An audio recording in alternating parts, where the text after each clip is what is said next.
Good morning, ladies and gentlemen, and welcome to the Save SA Wine live stream. Happy Friday to everyone. And this morning we start off by looking for something. And what I need to find is the perfect cook sister in the Winelands. It's been a while since I've had a nice cook sister, and I'd love to hear from you guys where I can find the perfect Winelands cook sister.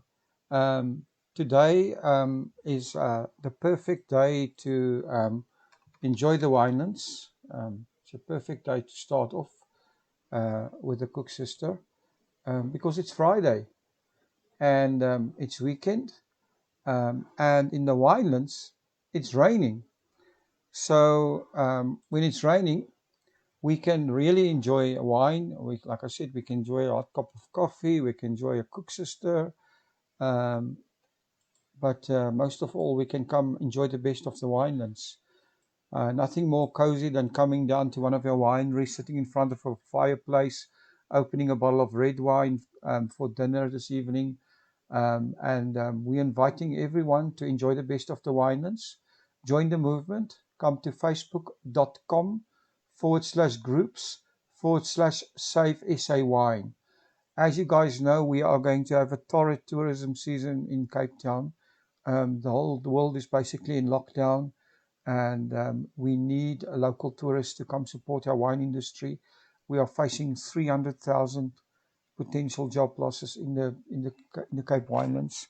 So you know we want to avoid a bloodbath in the wine industry. So my appeal is to you: join the movement. Come to facebook.com/groups/Save SA Wine, and please invite all your families and friends.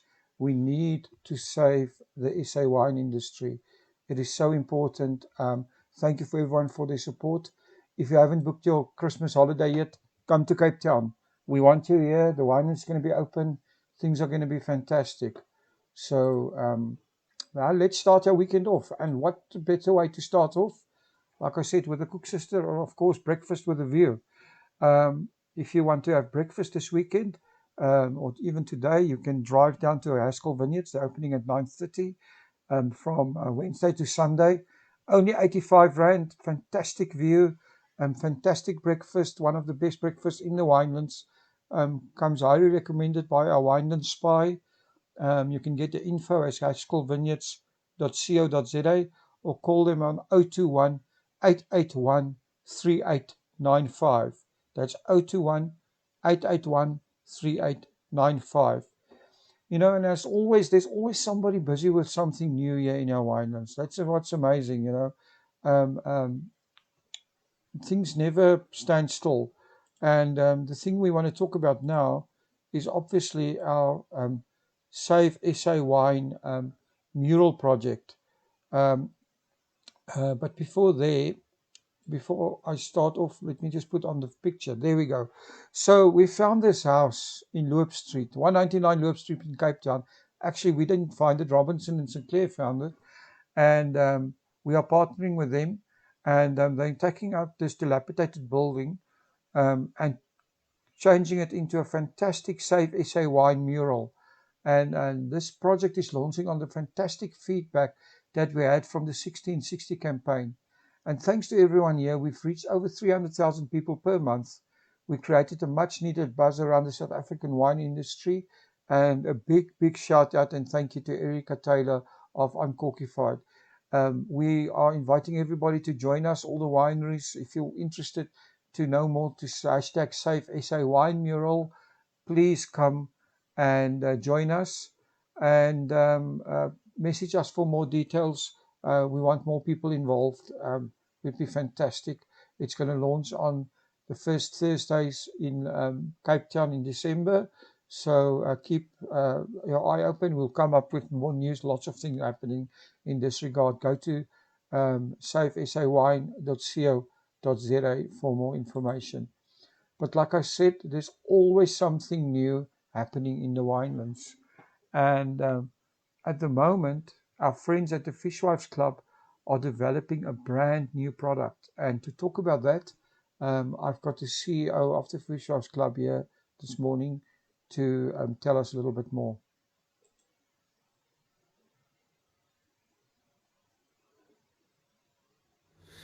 Hi, Patrick James Robinson here, Fish Wilds Club Boutique Winery. We are in my happy place, which is second to the sea. It's the cellar, and it's an awesome environment to taste wine in. And my favorite, I think, when you're tasting wine, for me, I love to taste it straight out of the barrel. I like that for me is everything.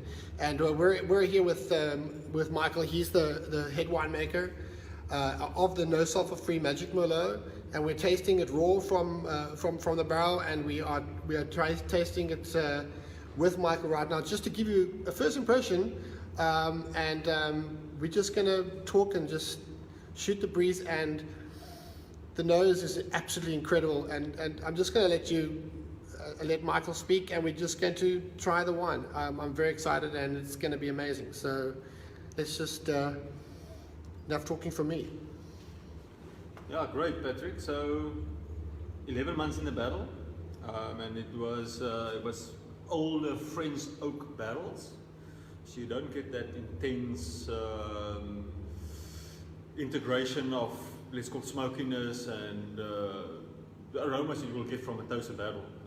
So we wanted to preserve the primary fruit from the grapes, from the area, and that is what we got. We definitely, your black fruit, black currant, what we do get from our Bordeaux cultivars here are your mintiness, eucalyptus. That is something that stands out. And that would be very much from the Stellenbosch terroir, which is very famous for red. Yeah, and especially from this area, the triangle, the golden triangle that we are situated. Mm-hmm. We've got quite deep soils, deep dark soils. We don't have a lot of shale. If you go a little bit to the east, that slopes, they've got a lot more shale, younger soils. So the intensity is on another level. Here we've got a lot of growth. We have to break open the canopy, get the bunches straight into the sun, so the sun dilutes the green tannins, and that is where we get our good color from, number one. And absolutely, yeah, and that green tannins is sometimes positive, sometimes negative. You have to find that middle way. Some people will say eucalyptus and mintiness is green. Yes, it's a green character, but is it positive or negative? And we're definitely on the positive side of that green, well, in brackets, green tannins. But where you will see the ripeness is in that juicy black fruit, and that jumps out on the nose. Splendid. Yeah, and this for sulfur-free wine. What's this going now for 18 months, 19 months since harvest, and the sulfur is 0 and 1.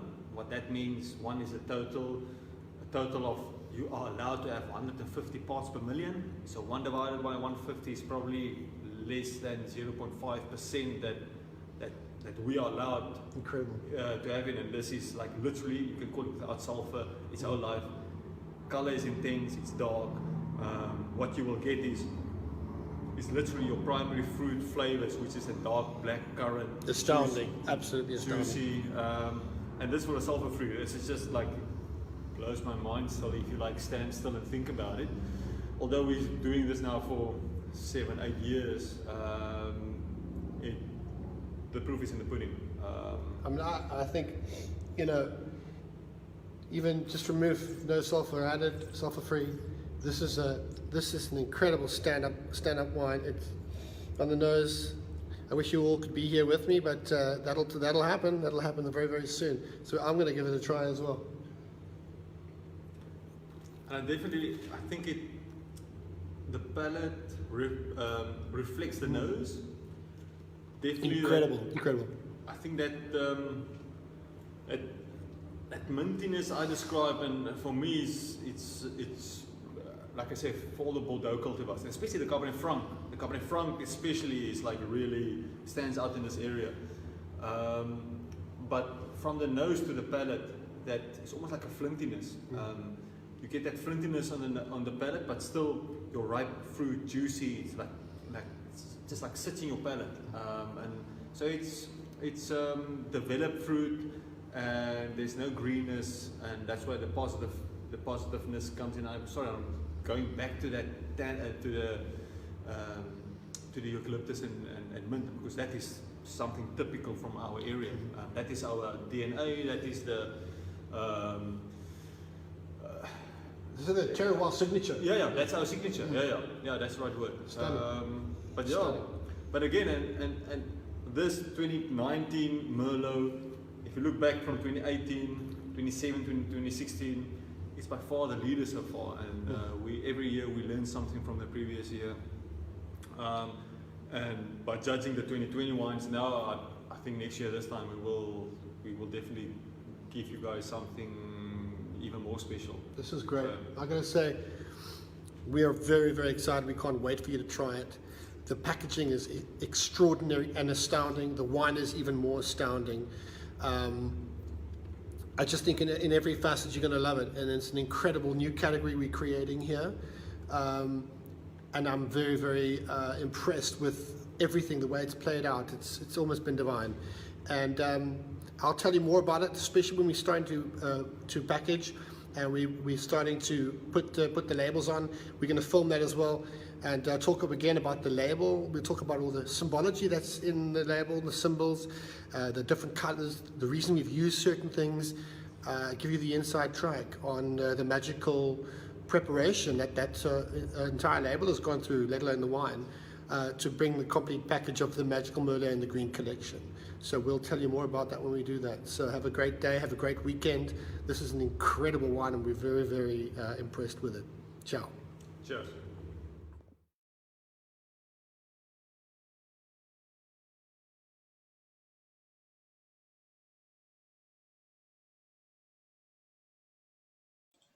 So there you go. Some new developments at the Fishwives Club.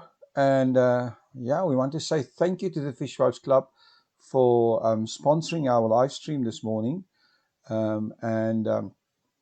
It's amazing. They're giving away wine for a year. So how would you like to win wine for a whole year? So how this works is you drop your email address into the website, and you're in the draw on the 31st of December, and the winner will receive 1 case of Fishwives Club wine, cultivar of their choice, delivered to their door. And they can get that, and you can sign up here at wineforayear.gr8.com. That's wineforayear.gr8.com. The link will be in the description. It's free to enter, and I suggest that you get yourself entered. Then we go on to our featured podcast for the day. I just want to say to everyone, have a fantastic weekend. Enjoy the Winelands. We'll be back on Monday morning at 8:30, but we will definitely be posting all weekend. We've got new videos coming out. Also, we'll be reporting on the biggest wine tasting in the Vaal. That's something we'll report on Monday. But now let's go over to our featured podcast. If any winery out there wants to be on your podcast, please contact us at visitthewinelands@gmail.com. It's entirely free to come to our podcast, and we are happy to interview you, and you will get some exposure for your business. And like you guys can see, we feature our podcasts again and again on our morning shows. So we replay them, so people that haven't heard them before can hear these interviews and the stories from the Winelands. Today's interview is an interview I had quite a while ago with Philip Myberg. He's the owner of the Meyer Wine Estate in Stellenbosch. We're first going to play a little explainer and then listen to Philip and the fantastic story of the Meyer. A fantastic little place to visit.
Welcome to About the Winelands. In this show, we'll be chatting to leaders, influencers, wine producers, restaurants, winelands businesses, and other role players. Tune in every Wednesday, Friday, and Sunday for our latest episodes. You will find us on YouTube, Facebook, Instagram TV, Google Podcast, Apple Podcast, and Spotify.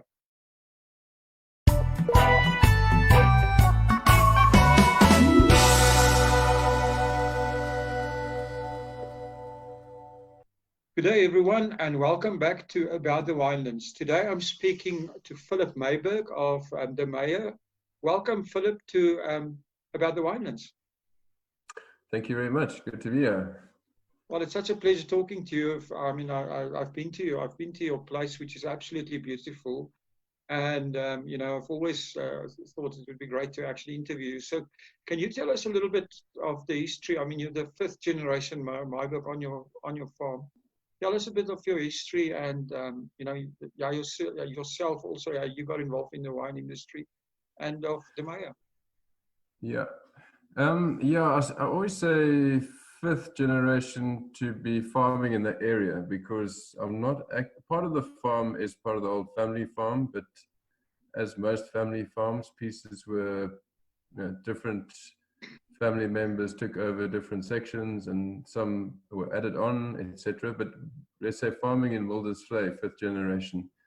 So it's, let's say where we are now, the part where the cellar is, that was added on in 1980. My father did that. My cousin's farm next door to me at Justenburg, and which is very nice to have. There are a lot more family members in the area, which is one is rather lucky having being in the same area for a long time, and farming with family next door. And there are also friends that are other families, not related, that have been farming in this area, the Starks, the Cedarwalls, also for a few generations. So there's quite a connection in the area. Well, that's awesome. Have you always been farming with vines? The farms, are, like most farms in the past, were very mixed. We've only been solely vineyards for the last, I'd say, 15 years. When probably not. Every now and then we plant vegetables, etc., but not on a large scale. We do have lavender, which is also not on a large scale. But before that, the farming was very mixed in this area. There was always vineyard, but with, say, dairy, vegetables, fruit trees. You pretty much cattle and chickens, pigs. So whatever, and sheep, whatever you can think of, they farmed with. I think my father farmed with everything. Whenever he thought of a new idea, he started farming with it, which is probably wasn't the best thing to do. But because you couldn't, bit of a jack of all trades in the end. You should focus on a few things, I think. That's what we thought. But then you have a look at the other point of view and you think, have all your eggs in one basket. I don't know. So I don't know what the answer is. I think that answer has changed a lot now. There's a lot of people that focused on the tourism industry in the whole business and never thought that the worldwide tourist industry would come to a standstill. So, that all the eggs in one basket theory has been tested severely in, with what we're having at the moment. You're right. I think up until sort of a week before they announced we were going into lockdown, let's say for De Meyer, our most stable income was call it the hospitality side. Whereas when I say hospitality, cellar door and restaurant and venue income. And within 10 days, that was non-existent. That's amazing. Yeah.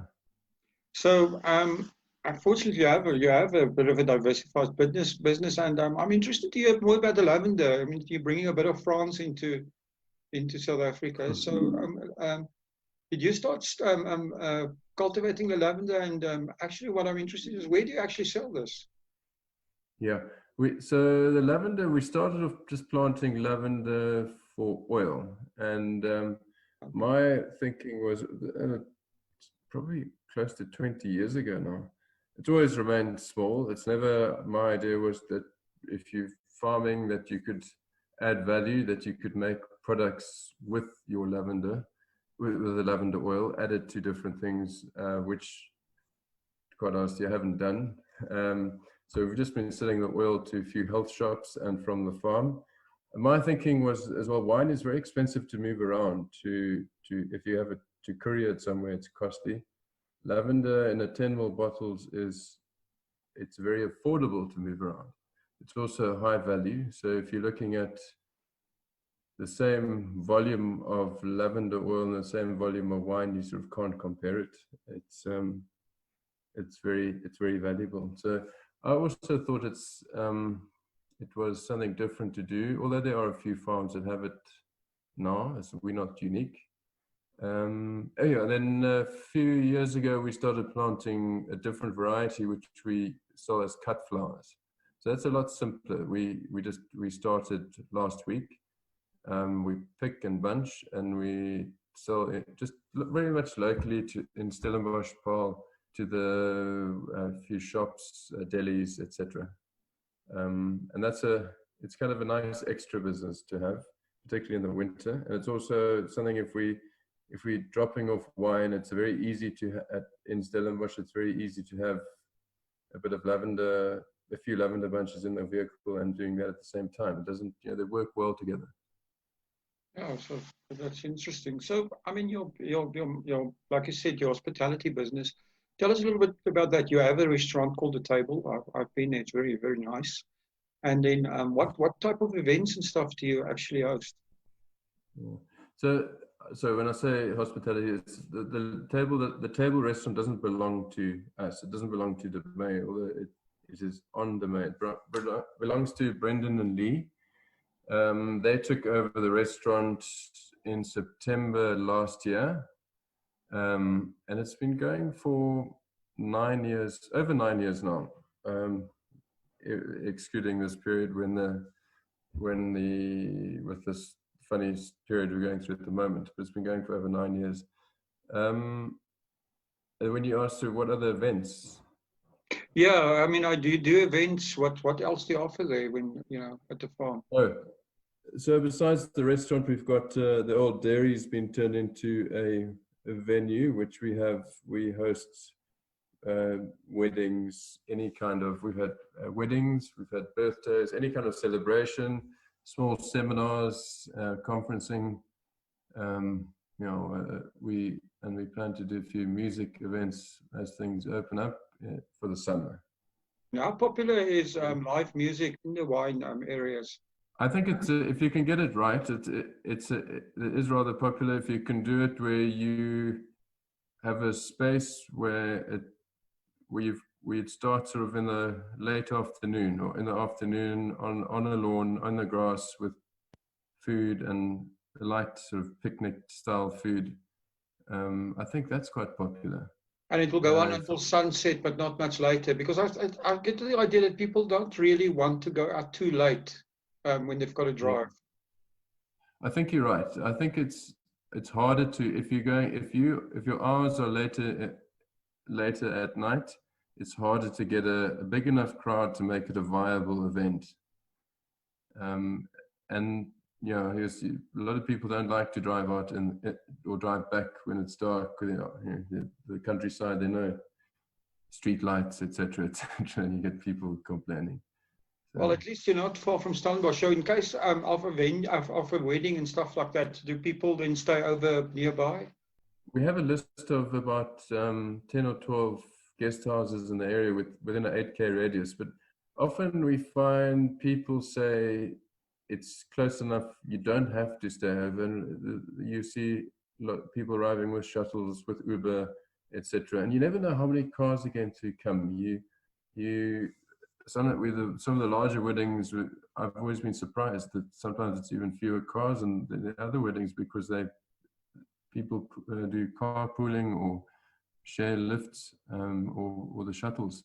So you never really know. But it means we're close enough to we're close enough to Stellenbosch, Paarl, northern suburbs, just around the corner. Oh, that's great. So, Philip, your wines, who's your winemaker at the Maya? Okay, so at the moment, Francois Haasbroek. So at the moment, so Francois Haasbroek is the winemaker, and he, Francois is an old friend of mine, and we do sort of a collaboration, probably for lack of a better word. So he still makes his own wine, and under the name Blackwater. So we offer him the facility. So he uses our winery, he's based here, makes his wine, and then he makes our wine for us as well. It just, and yeah, I think I suppose it's a different way of doing it. It doesn't work for everybody to do it that way, but for me, it works for us for now. Yeah. So the philosophy that goes into the winemaking, what would you say is the main thing that you guys look at? I think, yeah, so Francois done his second vintage here. I would say our approach has changed quite a bit from previously. And we are, let's say, the first red wine that's solely Francois' wine, let's put it that way, under Francois, is our 2019 Syrah, which is, it's unwooded. It's which is quite different. That's interesting, yes.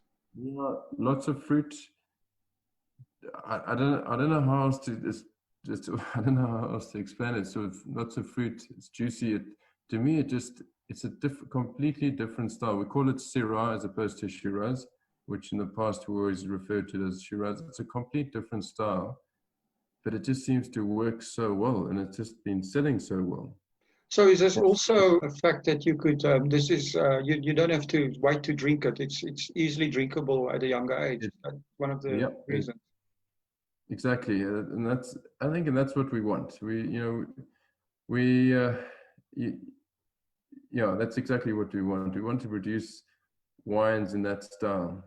We still have a Cabernet, which will Cabernet just takes a lot longer to be ready. It spends time in barrel, etc. But I have been most surprised at how this wine turned out, and that's the way Francois does it. And to me, we are very happy with what he's done there. Well, that's interesting. Do you find that the market is changing? With younger people, I mean, especially millennials, seem to be more, less interested in the older style of winemaking and looking for something different. I think you're right. I'm definitely not a millennial, but even I'm changing. No, I think you're right. It's definitely like that. And I was listening to a talk the other day and it was three American people that Americans are based in very big wineries, and they're the communication, and they were just saying that millennials also, because there was an article quite recently saying that millennials are the biggest threat to the wine industry from the point of view that they're not interested in wine, or not, they haven't taken to wine like the former generations have. I suppose there's just too much choice. But what they also said was, with millennials, you don't try and fool them. Be honest about it. If you have a virtual cellar or virtual winery, don't pretend there is actually, you tell them it's a brand that you buy in, and you do this and you do that. You don't have to tell them it's on the highest peak, the coolest vineyard, etc., etc. Be honest with them, and that's what they're after: honesty, truthful. Being the truth. I think I'm going off the topic there. No, you're not, because I think also, I mean, part of that truth is things like sustainability and biodiversity, and even people looking at things like vegan wines and stuff like that, which is, is the trend. Yeah. I was listening to a thing. I'm trying to think of his name now. The boss of Patagonia, the clothing company. I was listening to an interview with him, and he spoke of, I think I've got the word right, regenerative agriculture, as in where everybody's talking about they're saying, you know, everything is organic and blah blah blah, but also sometimes at a cost. It's also about, yes, organic, but building up the soil. You know, often there's still topsoil dust, even that you're growing things organically and etc. etc. But so you got to go a step further and you know, keeping you know, just putting back more and more than just. I don't think organic is enough. Not that we're organic, but we like the idea, and it's a process that we'll work towards. But you can still build up your soil in the meantime.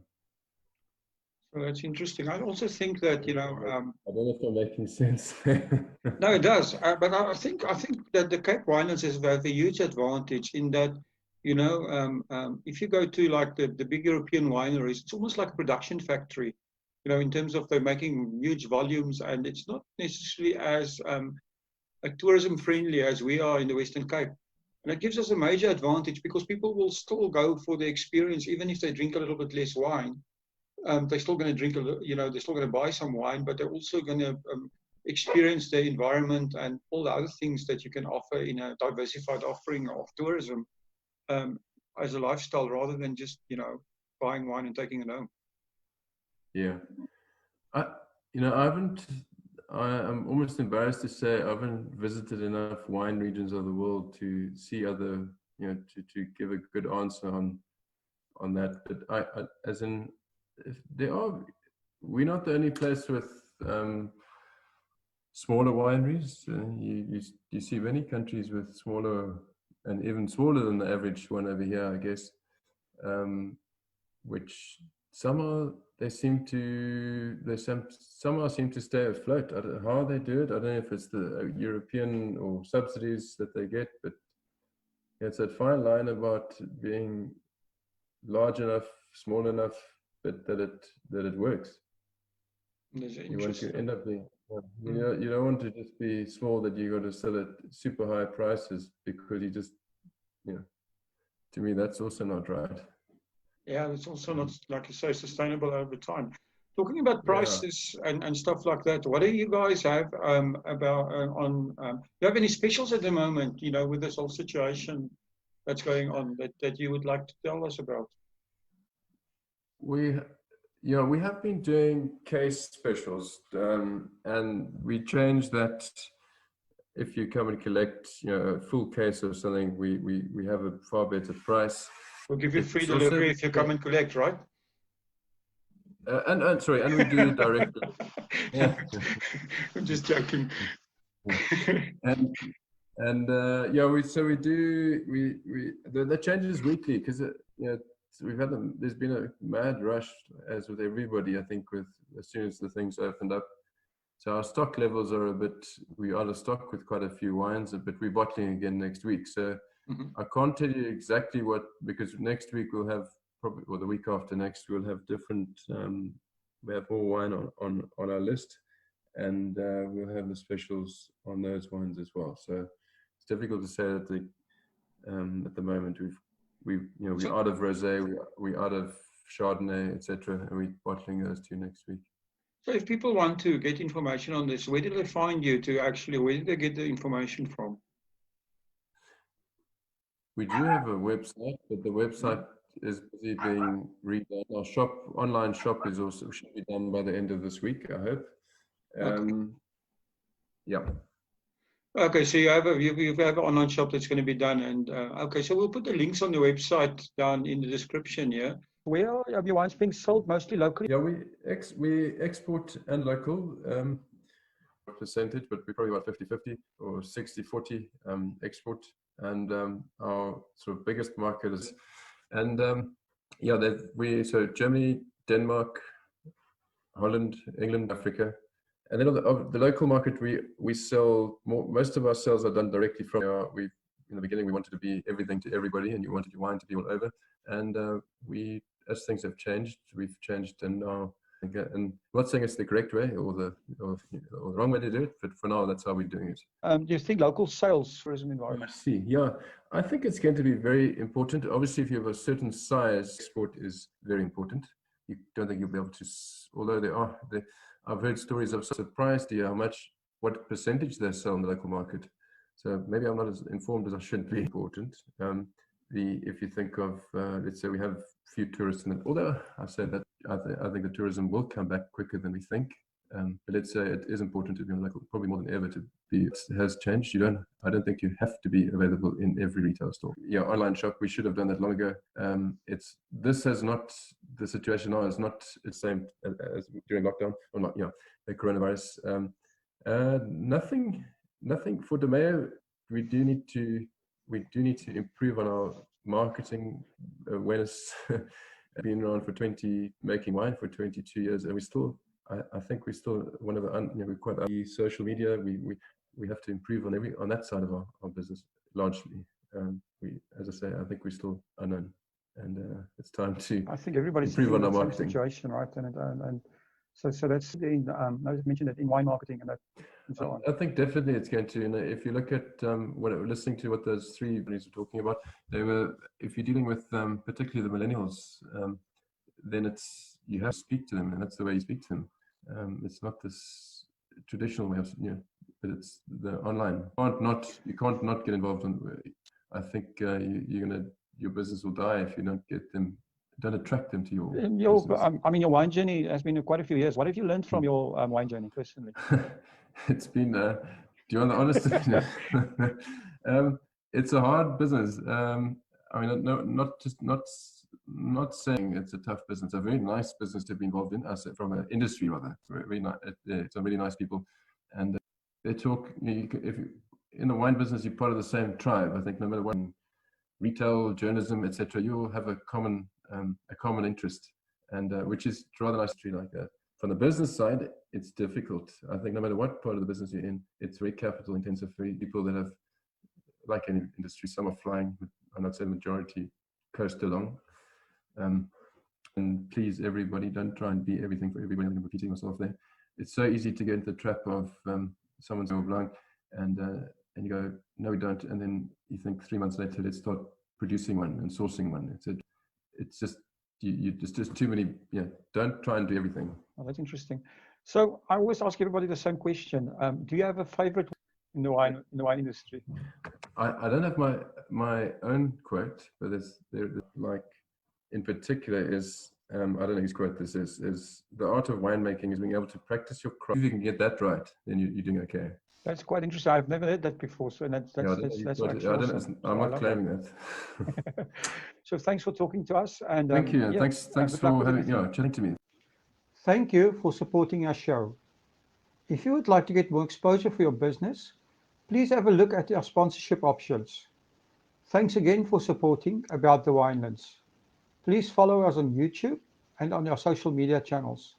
All details and links are in the description.